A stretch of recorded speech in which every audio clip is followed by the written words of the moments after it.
கர்த்தருக்கு சோத்திரம்.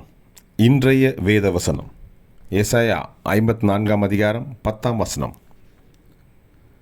மலைகள் விலகினாலும் பர்வதங்கள் நிலை பெயர்ந்தாலும் என் கிருபை உன்னை விட்டு விலகாமலும் என் சமாதானத்தின் உடன்படிக்கை நிலை பெயராமலும் இருக்கும் என்று உன்மேல் மனதுருகிற கர்த்தர் சொல்லுகிறார். ஆமென். ஏசாயா 54 அதிகாரம் 10 மலைகள் விலகினாலும் பர்வதங்கள் நிலை பெயர்ந்தாலும் என் கிருபை உன்னை விட்டு விலகாமலும் என் சமாதானத்தின் உடன்படிக்கை நிலை பெயராமலும் இருக்கும் என்று உன்மேல் மனதுருகிற கர்த்தர் சொல்லுகிறார். ஆமென். கர்த்தர் உங்களை ஆசீர்வதிப்பாராக, உங்களோடு கூட இருப்பாராக. ஆமென்.